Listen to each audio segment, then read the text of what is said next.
Hello, I'm Dr. Jeffrey Fidel. In this video, I'm going to briefly outline why the cure for mental suffering is not found in the mind. And I'm going to do this based upon my own personal experience of how I cured myself of bipolar disorder. Now, bipolar disorder is deemed incurable by the medical society, since it's thought to be due to a genetic cause, that it's inherited from other people, that it's a biochemical imbalance, that there's areas of the brain that are abnormal. These are all theories by scientists. However, from my personal experience, I could tell you that bipolar disorder is when the mind is stuck in thinking patterns. There's depressed thoughts, there's compensatory happy thoughts, and then there's the ability of having a no thought.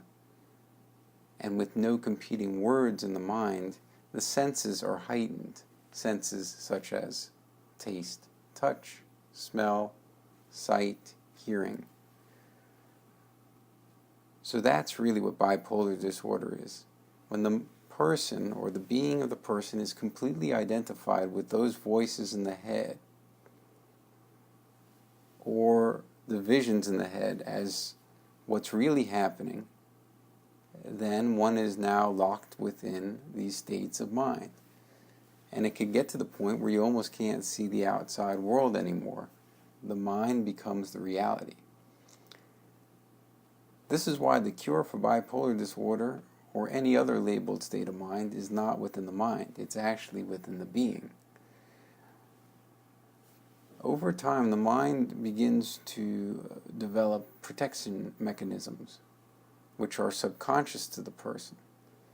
For example, if one had heartbreak in the past, they might not want to feel that heartbreak again. So the mind develops a thinking pattern that says, I don't want to feel that heartbreak again. And it protects itself from feeling the body again. So if you give someone a medication, that's not going to allow them to feel the body again. And this is why the cure can't just be in the mind. It's actually in the body itself. So when we allow ourselves to feel again, let's say, for example, we allow our awareness to come down to the heart level and experience that sensation of heartbreak again, there is a twofold advantage to that. Number one, it breaks the subconscious fear of feeling again. And number two, it breaks that cyclical thinking pattern of the voice in the head saying that we shouldn't feel again. The same thing goes for forgiveness. If we hold on to a concept that someone's wronged us, then we're going to have anger within our mind all day. And that's going to cycle around over and over again. The same thought process of how someone else wronged us. If we think that we wronged another, then that's going to cycle around all day. And that's going to cause guilt because we're just going to say we're going to blame ourselves all day. Thinking patterns. So again, the only way out of those thinking patterns is to go into our being. And that requires us to feel our body again, or to bring awareness into our body again. So, unlike all the modern medicine that's only deal with the mind, there's a lot more to it. And it's really about bringing these subconscious fears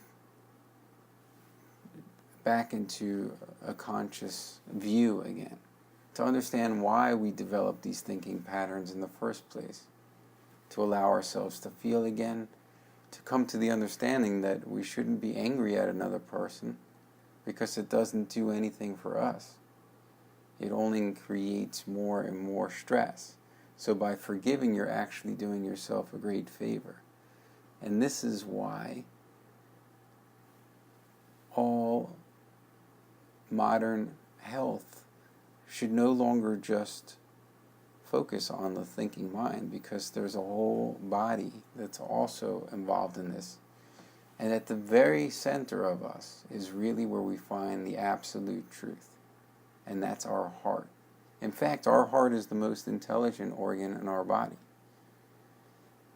And if we allow our mind to quiet enough, we could actually listen to our heart. And in another video, we can go over how we actually do something like that. But in the interim, we could all practice allowing ourselves to feel again. And although very difficult, allowing ourselves to forgive. Not for the other person, we forgive for ourselves. Because in the end, when we forgive, and we do it for ourselves, we do it within ourselves. We let go of perceptions that we've wronged another person, and we let go of perceptions that they have wronged us. We end up giving ourselves the greatest medicine of all. And that's the freedom from listening to the same thought patterns over and over again and having our bodies react to these thought patterns as if they're real threats.